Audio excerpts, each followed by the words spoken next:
Hello friends, welcome to our YouTube channel teaching exam overload.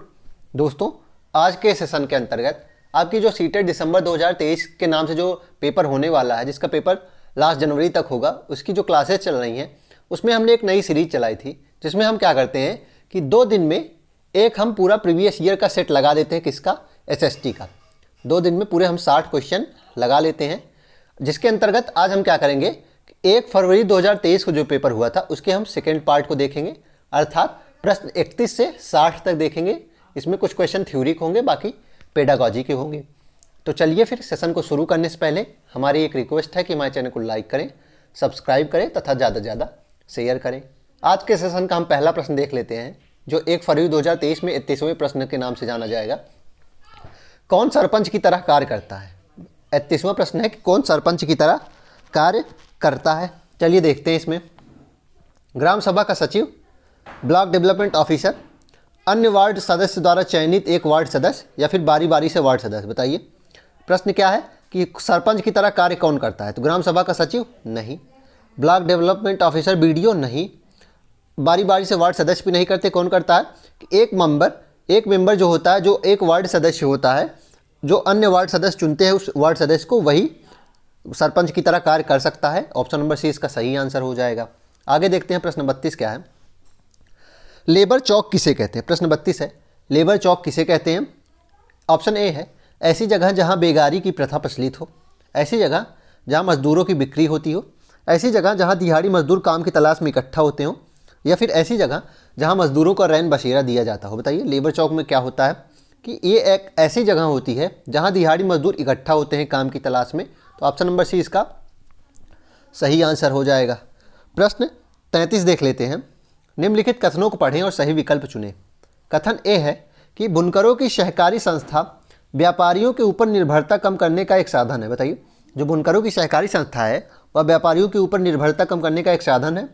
कथन B है कि और व्यापारियों की आमदनी बढ़ाने का एक जरिया है। बताइए, व्यापारियों की आमदनी बढ़ाने का जरिया है जो सहकारी संस्था है? ऐसा तो नहीं है, लेकिन हाँ, व्यापारियों के ऊपर निर्भरता कम करने का एक साधन जरूर है सहकारी संस्था। तो ऑप्शन ए इसमें सही है। देख लेते हैं कथन एक इसमें दिया गया है, only A true, option number A में दिया गया है। तो ऑप्शन नंबर ए इसका सही आंसर हो जाएगा। आगे देखते हैं प्रश्न 34 क्या कहता है। अससन और रीजन का प्रश्न है। कथन है कि किसी भी देश को पूरी तरह से लोकतांत्रिक नहीं कहा जा सकता, और रीजन है व्यक्ति और समुदाय सदैव लोकतंत्र को नए अर्थ देने का प्रयास करते रहते हैं। कथन भी सही है और इसका रीजन भी सही है। प्रश्न 34 में कि किसी भी देश को पूरी तरह से हम लोकतांत्रिक कभी नहीं कह सकते, क्योंकि कोई ना कोई ऐसे उसमें जो पक्ष होते हैं थोड़े बहुत जो लोकतांत्रिक नहीं बनने देते हैं। किसी भी देश में हम पूरी तरीके से लोकतांत्रिक नहीं कह सकते। रीजन इसका है कि व्यक्ति और समुदाय सदैव लोकतंत्र का नए अर्थ देने का प्रयास करते रहते हैं, और जब लोकतंत्र का नया अर्थ हमेशा बदलता रहेगा तो लोकतांत्रिक होने की परिभाषा भी बदलती रहेगी ना।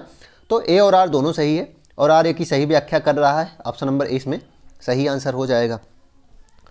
प्रश्न 35 देख लेते हैं। 35 में क्या कहा जा रहा है कि जेंडर असमानता का समाधान किस स्तर पर करने की ज़रूरत है? बताइए, जेंडर असमानता को हम किस स्तर पर खत्म कर सकते हैं? केवल परिवार के स्तर पे, केवल सरकार, निगेटिव है, परिवार और समाज दोनों, या फिर परिवार, समाज और सरकार?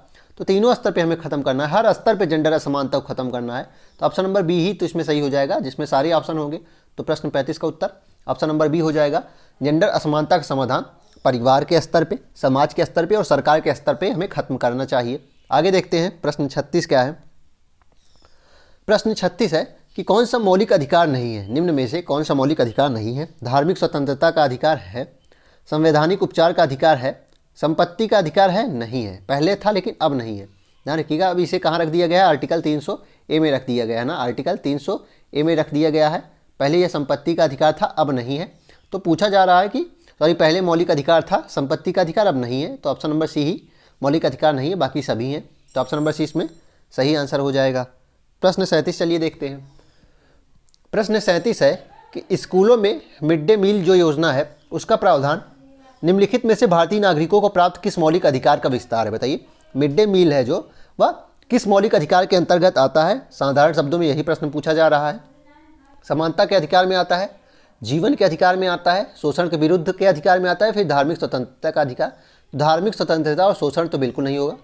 आपको इसमें डाउट दो ऑप्शन में हो सकता है, समानता और जीवन का अधिकार।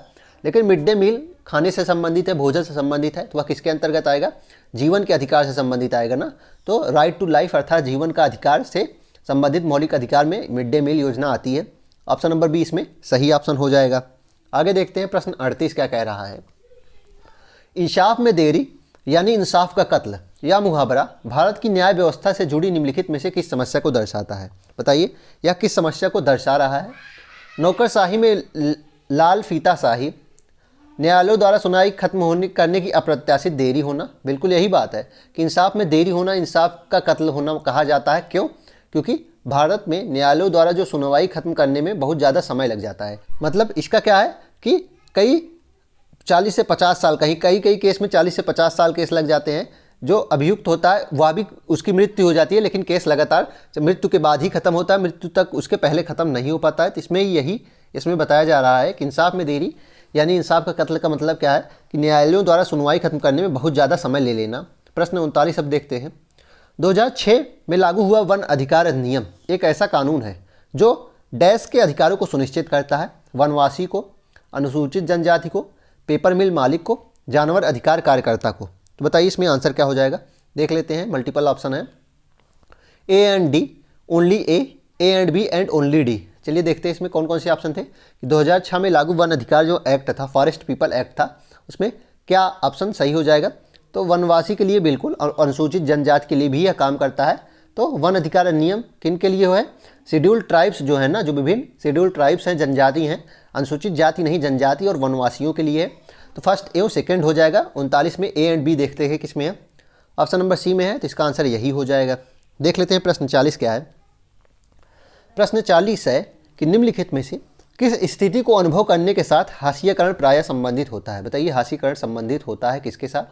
अभाव या वंचन से, भेदभाव से, समानता से या फिर गर्व से? तो बताइए इसमें आंसर क्या हो जाएगा कि जो हास्यकरण शब्द है वह संबंधित है अभाव या वंचन से, बिल्कुल, भेदभाव से है, बिल्कुल, समानता से नहीं, समानता होती तो हास्यकरण क्यों कहा जाता, और गर्व थोड़ी ना होता इसमें, ये गलत चीज़ है, गलत चीज़ों में गर्व होता है नहीं। तो ए और बी इसमें सही है ना, A and B, only A and B हो जाएगा। तो ऑप्शन नंबर ए इसका सही आंसर हो जाएगा। प्रश्न 40 का उत्तर ऑप्शन नंबर ए हो जाएगा। हास्यकरण का मतलब क्या होता है कि किसी एक विशेष समुदाय को, किसी एक विशेष जनजाति को, किसी एक विशेष जाति को दबाना। आगे देखते हैं प्रश्न 41 क्या है। सामाजिक विज्ञान में एक विषय के रूप में माध्यमिक स्तर पर सम्मिलित नहीं है। बताइए, माध्यमिक स्तर पर मिडिल जो होता है उसमें मिडिल लेवल में सामाजिक विज्ञान में कौन सा विषय सम्मिलित नहीं है? ज्योग्राफी है, इतिहास है, राजनीति विज्ञान भी है, मनोविज्ञान है। बताइए, मिडिल लेवल में मनोविज्ञान है? नहीं है। तो ऑप्शन नंबर ए ही इसमें सही आंसर हो जाएगा ना। तो इसका उत्तर प्रश्न 41 क्या हो जाएगा? Option number A. आगे देखते हैं प्रश्न 42 क्या है। ऐतिहासिक अध्ययन के विकास में मदद करते हैं। बताइए, ऐतिहासिक अध्ययन जो होते हैं वह किसके विकास में मदद करते हैं? आध्यात्मिक पक्ष में। बताइए, ऐतिहासिक अध्ययन करेंगे तो आपका आध्यात्मिक पक्ष मजबूत होगा, मनोक्रियात्मक पक्ष मजबूत होगा या फिर आर्थिक पक्ष? सबसे ज़्यादा मजबूत क्या हो जाएगा आपका? ज्ञानात्मक पक्ष। आप इतिहास का अध्ययन करेंगे तो आपको ज्ञान मिलेगा सबसे ज़्यादा। तो ऑप्शन नंबर 20 में सही आंसर हो जाएगा। प्रश्न 42 का उत्तर ऑप्शन नंबर बी हो जाएगा। प्रश्न 43 देख लेते हैं कि भूगोल की कक्षा में शिक्षक विशेषित क्षेत्रों को ढूंढने के लिए विद्यार्थियों को निम्नलिखित में संलिप्त करने के द्वारा उनकी सहायता कर सकता है। कुछ विशिष्ट विशेषताओं को पहचानने और रिकॉर्ड करने के लिए, बिल्कुल। मानचित्र का अध्ययन करने के लिए, बिल्कुल। मानचित्र पर सूचना ढूंढना, नहीं, ये नहीं होगा। विश्वकोश का उपयोग करना, ये भी नहीं होगा। मतलब इसमें पूछा जा रहा है कि भूगोल की कक्षा में शिक्षक विशेषित क्षेत्रों को ढूंढने के लिए, विशेष क्षेत्रों को ढूंढना है तो उसमें क्या क्षेत्रों को ढूंढने के लिए क्या बता सकता है? मानचित्र का आप अध्ययन करिए और कुछ विशिष्ट विशेषताओं को पहचानिए। तो इसमें सही क्या हो जाएगा? इसमें सही क्या हो जाएगा बताइए? प्रश्न 43 में उत्तर क्या हो जाएगा? और इसमें थर्ड भी सही हो जाएगा। First, second and third, fourth नहीं हो जाएगा। कौन सा नहीं होगा? फोर्थ नहीं होगा। तो फर्स्ट, सेकंड एंड थर्ड में ऑप्शन नंबर बी सही हो जाएगा ना। मानचित्र पे सूचना ढूंढेंगे तब भी आप किसी विशेष स्थिति को, विशेष क्षेत्रों को जानेंगे। मानचित्र को पढ़ने लगेंगे तब भी जानेंगे, और कुछ विशिष्ट विशेषताओं को पहचानेंगे और रिकॉर्ड करेंगे तब भी आप कुछ विशेष क्षेत्र को जानेंगे। और इंसाइक्लोपीडिया से कोई मतलब नहीं है। तो ऑप्शन नंबर 20 का सही उत्तर हो जाएगा, क्योंकि इंसाइक्लोपीडिया में वर्ड्स से संबंधित चीज़ें होती हैं ना। वर्ड्स आपको थोड़ी ना जानना, शब्द भंडार थोड़ी ना आपको करना है, विशेष क्षेत्रों के बारे में जानना है। तो फोर्थ नहीं होगा। आगे देखते हैं प्रश्न 44 क्या है। प्रश्न 44 है कि निम्नलिखित समस्या समाधान के स्तरों का सही क्रम सुव्यवस्थित कीजिए। मूल्यांकन और पुनरीक्षण, ये तो सबसे लास्ट में आना चाहिए। तो फर्स्ट लास्ट में सब में दिया गया है। कार्य योजना बनाना और लागू करना, बिल्कुल ये क्या होना चाहिए बताइए, कार्य योजना बनाना और लागू करना। देखते हैं आगे, समस्या को सूत्रीकरण और व्याख्या करना, विचारों और विकल्पों को उत्पन्न करना। बताइए सबसे पहले क्या होगा, सबसे पहले आपके विचार और विकल्प उत्पन्न होंगे ना, तो सबसे पहले फोर्थ होगा, फिर आप कार्य योजना बनाएंगे, फोर्थ के बाद सेकंड आना चाहिए। तो 44 में ऑप्शन नंबर सी आंसर सही हो जाएगा ना, 44 में क्या हो जाएगा, ऑप्शन नंबर सी सही आंसर हो जाएगा। उसके बाद समस्या को सूत्रीकरण करेंगे और व्याख्या करेंगे, लास्ट में मूल्यांकन और पुनरीक्षण करेंगे। तो ऑप्शन नंबर सी इसमें सही उत्तर हो जाएगा। आगे देखते हैं प्रश्न 45 क्या है। मान लीजिए आप सरल से जटिल उपागम में पाठचर्या को सुव्यवस्थित करना चाहते हैं। नीचे दिए गए उपागम को उपयुक्त अनुक्रम में लगाकर उपयुक्त विकल्प का चयन करें।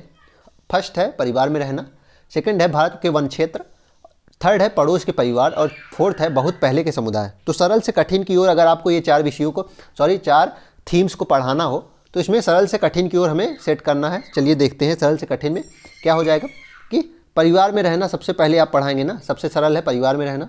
उसके बाद आप पड़ोस में परिवार को पढ़ाएंगे, परिवार के बाद आप पड़ोस में पढ़ाएंगे क्योंकि बच्चा उससे भी सबसे ज़्यादा परिचित होता है। फिर आप क्या करेंगे, बहुत पहले के समुदाय पढ़ाएंगे ना, क्योंकि बच्चा उससे भी थोड़ा सा कनेक्ट हो पाएगा। और भारत के वन क्षेत्र सबसे जटिल होगा ना, भारत के वन क्षेत्र क्योंकि सबसे बड़ा टॉपिक है तो सबसे जटिल होगा। तो सरल से जटिल उपागम में यही लास्ट में आएगा, सेकंड इसमें ही सबसे लास्ट में है। तो ऑप्शन नंबर डी इसका सही उत्तर हो जाएगा। प्रश्न 45 का उत्तर ऑप्शन नंबर डी हो जाएगा। प्रश्न 46 देख लेते हैं।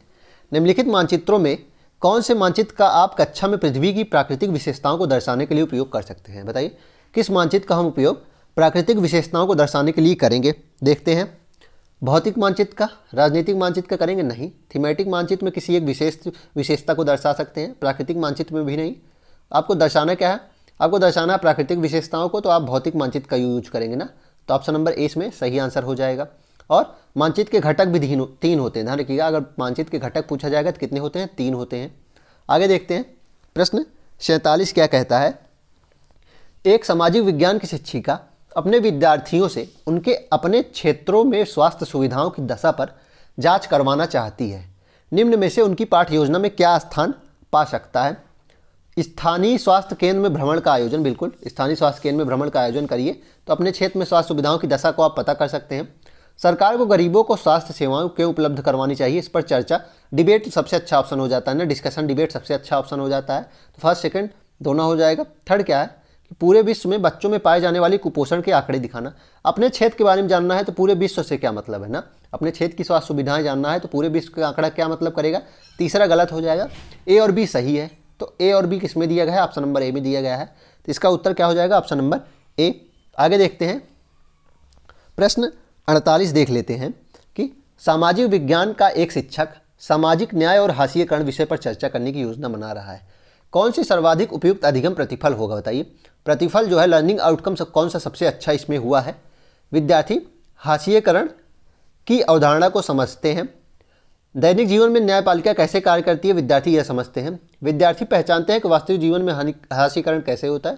तो हाशिएकरण से संबंधित फर्स्ट सेकंड हो जाएगा, फर्स्ट थर्ड हो जाएगा, सेकंड है नहीं। डी है कि विद्यार्थी जानते हैं कि किसे और कैसे सामाजिक न्याय अस्वीकृत किया जाता है, बिल्कुल ये भी हाशिएकरण से संबंधित है। सेकंड नहीं है, सेकंड बी वाले सारे हटा दीजिए, बी वाले हटा दीजिए, बी भी हट जाएगा, ये भी हट जाएगा। तो एक ही ऑप्शन बचता है, ऑप्शन नंबर सी, ए सी और डी यही सही हो जाएगा। तो प्रश्न 48 का उत्तर ऑप्शन नंबर सी हो जाएगा। प्रश्न 49 देख लेते हैं। मैं एक मुस्लिम बाहुल क्षेत्र में रहती हूँ। मैं और मेरा भाई पड़ोस में ही इफ्तार की एक दावत में गए थे और हमने परंपरागत कपड़े यानी क्रमशः शेरवानी और सलवार समीज पहन रखे थे। बाद में हमने अपने कपड़े बदलकर जीन्स और टी शर्ट पहन लिया। आप उस लड़की के वृत्तांत को कैसे देखते हैं। बताइए उस लड़की के वृत्तांत को आप कैसे देखते हैं। कपड़े के पहचान को निशान के रूप में भी देखा जा सकता है, ये होगा आंसर। अगला ऑप्शन सेकंड है कि हम जो कपड़े पहनते हैं उनको लेकर हम पूर्वाग्रही हो सकते हैं। बताइए प्रेजुडाइज्ड हो सकते हैं, प्रेजुडाइज्ड नहीं हो सकते आप। कपड़ों को आराम के लिए और मौके के अनुसार पहनना चाहिए, बिल्कुल ये बात सही है। और फर्स्ट भी सही है कि कपड़ों को पहचान के निशान के रूप में भी देखा जा सकता है, पहचान के निशान के रूप में मार्कर फॉर आइडेंटिटी हो जाता है कभी कभी। तो इसमें क्या हो जाएगा, इसमें ऑप्शन नंबर हो जाएगा ए और सी सही है। ऑप्शन नंबर 20 में सही आंसर बन रहा है ना। आगे देखते हैं प्रश्न 50 क्या कहता है। निम्नलिखित में से किन प्रश्नों से छात्रों के आलोचनात्मक विवेचन को प्रोत्साहन मिलता है। बताइए क्रिटिकल थिंकिंग आपको बढ़ाना है, तो प्रश्न उसमें से पूछ रहा है कि कौन से सही हैं। तो देख लेते हैं कौन से सही हैं। फर्स्ट है हिमालय तथा गंगा नदी व्यवस्था को बनने की प्रक्रिया की व्याख्या करिए। क्रिटिकल थिंकिंग इसमें कोई नहीं आएगी। बी ऑप्शन है कि बहुदलीय व्यवस्था के गुण और अवगुण को, बिल्कुल गुण और अवगुण मतलब दोनों पक्षों को अगर आप देखेंगे तो क्रिटिकल थिंकिंग का विकास तभी तो होता है, तो बी सही है। सी है कि झारखंड में इस्पात और स्टील उद्योग स्थापित करने की उचित स्थितियाँ कौन सी हैं। डी है कि आज के गाँव और महाजनपदों के समय के गाँव में 3 अंतरों को बताइए। 3 अंतरों को आप बताएंगे तब आपकी क्रिटिकल थिंकिंग बढ़ेगी। तो बी और डी इसमें सबसे अच्छा है, तो इसमें क्या हो जाएगा, सॉरी ए कहाँ हो जाएगा, बी हो जाएगा। बी और डी सबसे उपयुक्त है, तो ऑप्शन नंबर 20 का सही उत्तर हो जाएगा। प्रश्न 51 देख लेते हैं, असर्शन और रीजन का है। कथन है कि ब्रांडिंग का अर्थ है किसी उत्पाद पर किसी विशेष नाम या चिन्ह की मोहर लगाना ताकि एक उत्पाद को बाजार में प्रचलित अन्य उत्पादों से अलग रखा जा सके। बिल्कुल असर्शन सही है। रीजन है ब्रांडिंग या दागना पशुपालन की जरूरत से उभरा एक शब्द है, जहां मालिकों ने पशुओं पर पहचानने की समस्या को दूर करने के लिए अपना खास चिन्ह लगाने को सोचा। बिल्कुल सबसे पहले यहीं से शुरू हुआ था, तो ए और आर दोनों सही है और आर ए की सही व्याख्या कर रहा है। आगे देखते हैं प्रश्न 52 क्या कहता है। असर्शन रीजन का ये भी प्रश्न है कि सामाजिक विज्ञान सामग्रियों के विकास का विकेंद्रीकरण करने की जरूरत है। बताइए, सामाजिक विकास सामग्रियों के विकास का विकेंद्रीकरण करना चाहिए, जहाँ शिक्षक, विद्यार्थी और समुदाय के सदस्य अपनी अपनी वास्तविकता की प्रस्तुत करें। बिल्कुल ये बात भी सही कही जा रही है। रीजन है कि विकेंद्रीकरण विभिन्न क्षेत्रों और सामाजिक समूहों से आए विद्यार्थियों को जिन सामाजिक विज्ञान पाठ्यचर्या सामग्रियों के साथ वे काम करते हैं उनके साथ जोड़कर देखने में सबल बनाता है। बिल्कुल कारण भी सही है, तो इसमें भी क्या हो जाएगा, ए और आर दोनों सही है और आर ए की सही व्याख्या कर रहा है। प्रश्न 53 असर्शन और रीजन का फिर से है, थोड़ा सा ये जो है टफ है, ध्यान रखिएगा। असर्शन रीजन के क्वेश्चन अगर ज़्यादा आ रहे हैं समझ लीजिएगा कि ये सेट थोड़ा सा टफ है, लेकिन इसमें क्या है कि नॉर्मलाइजेशन भी अगर होगा तो उसी हिसाब से नंबर मिलेगा। देख लेते हैं। खैर नॉर्मलाइजेशन तो होता नहीं है और वैसे भी अब पेपर एक ही बार में होगा ना, एक ही दिन होगा, एक ही शिफ्ट में होगा। तो देख लेते हैं असर्शन और रीजन का इसमें प्रश्न क्या है। परंपरागत रूप से सामाजिक विज्ञान पाठ्यचर्या में जेंडर संबंधी मुद्दों के समायोजन में स्त्रियों के उदाहरण को शामिल करते हैं। बिल्कुल ऐसा है, एनसीईआरटी ऐसा ही करता है। कारण है कि किसी भी ऐतिहासिक घटना और समकालीन मुद्दों की चर्चा में स्त्री परिप्रेक्ष्य को एकीकृत करने की आवश्यकता है। बिल्कुल ऐसा है, तभी आप जेंडर संबंधी सब मुद्दों के बारे में आप लोगों को अवगत कराएंगे। तो ए और आर दोनों सही है ना, तो ऑप्शन नंबर ए इसका सही उत्तर हो जाएगा। ए और आर दोनों सही है। प्रश्न 54 अब देख लेते हैं कि इनमें से द्वितीयक स्रोत के उदाहरण कौन कौन से हैं। बताइए द्वितीयक स्रोत के उदाहरण कौन कौन से हैं। आत्मकथा, आप अपनी आत्मकथा लिखेंगे तो ये प्राथमिक स्रोत है, ये गलत हो जाएगा। डायरी भी प्राथमिक स्रोत है, तस्वीरें भी प्राथमिक स्रोत हो जाएंगी। विद्वानों की पत्रिकाएँ पढ़ेंगे तो विद्वान ने लिखा है, विद्वानों के लिए कैसी स्रोत हो जाएंगे, पहली स्रोत हो जाएंगी ना, प्राथमिक स्रोत। लेकिन आप उनकी अगर आप पत्रिकाएँ पढ़ेंगे तो ये द्वितीयक स्रोत हो जाएगा ना। Only A is true, only A, केवल ए ही सही है। प्रश्न 55 देख लेते हैं। यह 55 प्रश्न क्या है। माध्यमिक स्तर पर स्वतंत्रता संग्राम के ऊपर एक परियोजना करने के लिए निम्नलिखित में से कौन सा न्यूनतम रूप से अनिवार्य हो सकता है। बताइए न्यूनतम रूप से अनिवार्य कौन सा है। माध्यमिक स्तर पर स्वतंत्रता संग्राम के ऊपर एक परियोजना बनानी है तो सबसे कम अनिवार्य इसमें से क्या है। देखते हैं। चित्र अनिवार्य है, स्वतंत्रता सेनानी के महत्वपूर्ण उदाहरण इंपॉर्टेंट क्वेटेशन अनिवार्य होता है ना, वो स्रोत जिनसे सूचना इकट्ठे की गई वो तो बहुत इंपॉर्टेंट है। प्रश्नावली पर आधारित आंकड़ों का आंकड़ा के लिए इतना इंपॉर्टेंट नहीं होता है। सबसे इंपॉर्टेंट क्या है कि आपको जिसके लिए परियोजना बनाने के लिए कहा गया है आप उसको समझिए और वह उसको कहाँ से लिए हैं उसके स्रोत को बताइए ताकि आपकी सत्यता उसमें प्रमाणित हो सके। तो ऑप्शन नंबर इसमें कौन सा सबसे गलत है, ऑप्शन नंबर डी ही सबसे गलत है। प्रश्न 56 देख लेते हैं। प्रश्न 56 क्या कह रहा है कि RTE एक्ट 2009 के अनुसार निम्नलिखित में से कौन सी संस्था या संस्थाएं स्वयं मूल्यांकन प्रक्रमों को विकसित करने की अपेक्षा है। बताइए agency approved by which of the following are expected to develop, मतलब इवेल्युएशन कौन कौन सी एजेंसीज करने की अपेक्षा करती है, सरकार करती है, किसके माध्यम से, RTE एक्ट 2009 के माध्यम से। तो इसमें बताइए केंद्र सरकार से बिल्कुल, राज्य सरकार से बिल्कुल, स्थानीय सरकार से करती है नहीं करती। तो ए और बी इसमें सही हो जाएगा कि केंद्र सरकार से भी मूल्यांकन करने की अपेक्षा रखती है और राज्य सरकार से भी अपेक्षा करती है। तो ऑप्शन ए और बी दोनों सही है, तो ऑप्शन नंबर ए इसमें सही आंसर हो जाएगा।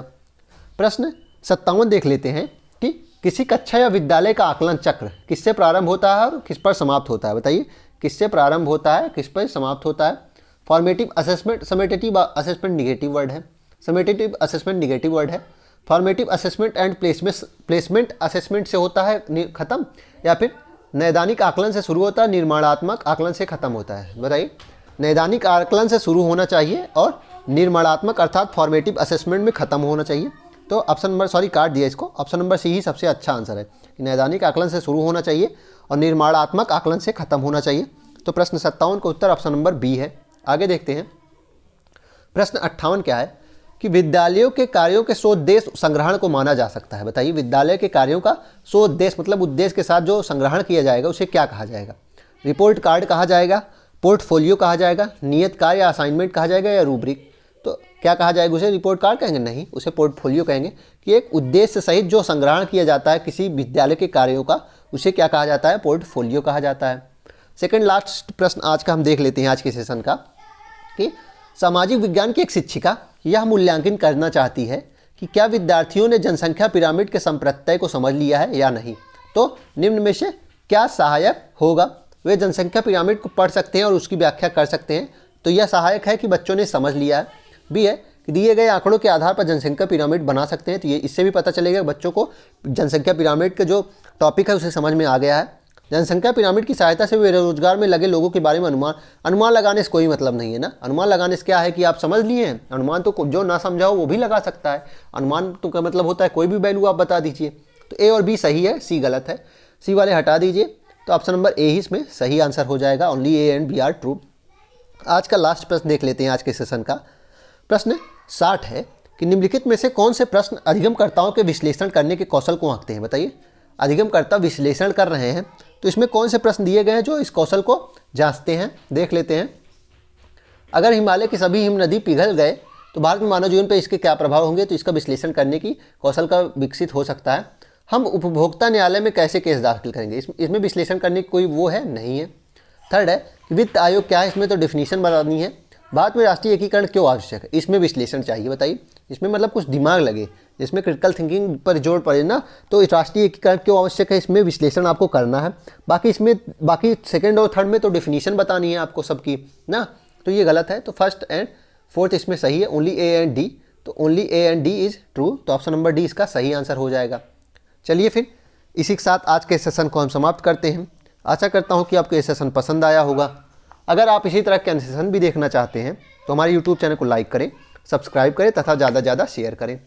साथ ही अगर आप इसकी PDF प्राप्त करना चाहते हैं तो हमारे टेलीग्राम चैनल का लिंक डिस्क्रिप्शन बॉक्स में है, आप उसको ज्वाइन कर लीजिए, आपको सारी PDF वहीं मिलेंगी। चलिए फिर, धन्यवाद।